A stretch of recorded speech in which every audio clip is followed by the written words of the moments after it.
You know, sometimes losing a single piece of equipment isn't just a setback. It's more like a giant flare that suddenly lights up the entire sky, showing a huge strategic problem that could change the future of war. Today, we're going to break down how the loss of just one plane might be signaling the end of an entire way of fighting. Let's just start with this quote, because it really says it all. The US just lost something it cannot replace, literally. And no, that's not hype, it's not an exaggeration. We're not talking about a machine that you can just build again or order a new one of. This is a permanent hole in the US military's toolkit. So what is this irreplaceable thing we're talking about? Well, for starters, it's an aircraft with a sticker price of $270 million. But that's just the cash value. The real cost, well, that's so much higher. Yeah, see, the money isn't the real story here. This number is 31.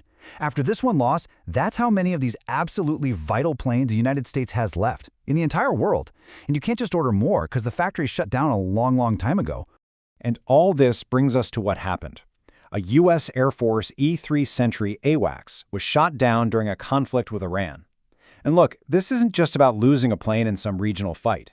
This is a deep, strategic crisis that exposes a massive vulnerability, right at the very heart of American air power. So what's the big deal? Why is this one aircraft so unbelievably important? We've got to understand what the E-3 Sentry, what they call the conductor of the sky, actually does. Because trust me, it's way more than just a plane with a big spinning dome on its back. AWACS, right? It stands for Airborne Warning and Control System. But the easiest way to think about it is this. It's the flying brain. It's the command center in the sky for an entire air war. It's basically the central nervous system that sees everything and tells everyone what to do. And this chart just shows you the insane advantage it gives you. The E-3's giant radar can see out for over 400 kilometers, and it's tracking hundreds of targets at the same time. Now compare that to a fighter pilot whose own radar can maybe see about 150 kilometers out.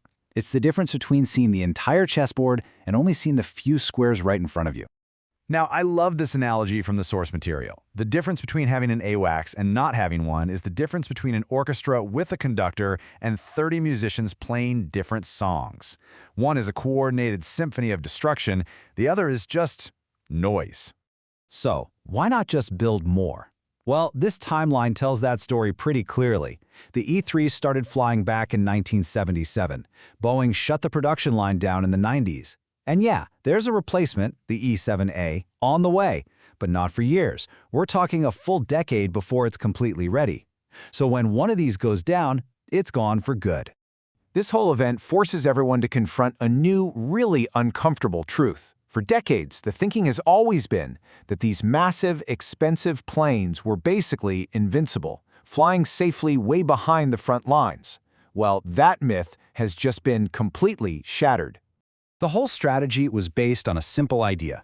The AWACS is survivable.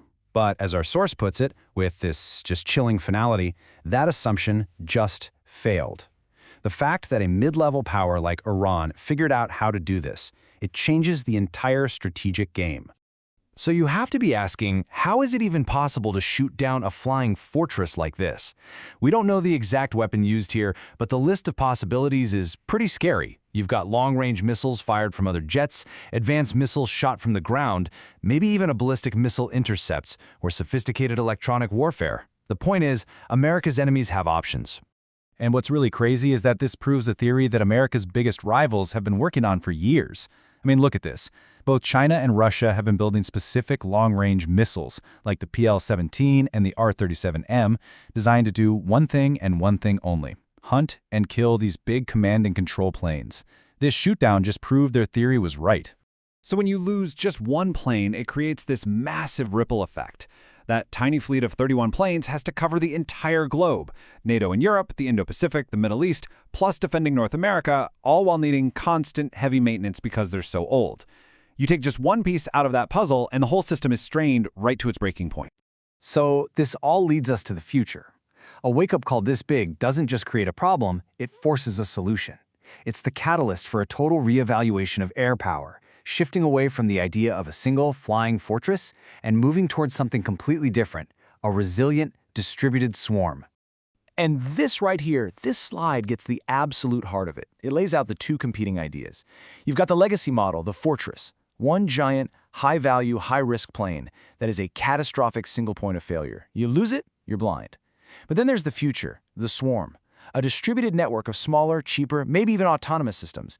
Each one's sensor is smaller, but together they paint a more complete and, this is the key, more resilient picture. Because you can lose 1 or 5 or even 10 of them and the network is still up. The swarm survives. But here's the catch. That future isn't here yet. And that gap creates an extremely dangerous window of time. The US probably has a 5 to 10-year window to make this transition a reality, because those autonomous drones and networked systems, they're still in development. But the threat that can shoot down an AWACS, that threat is very real today. Which leaves all of us with this one final, huge question. After an entire era of air power was built around these amazing flying command posts, what do you use to replace a $250 million, literally irreplaceable aircraft? The answer to that question is going to define who controls the skies for the next 50 years.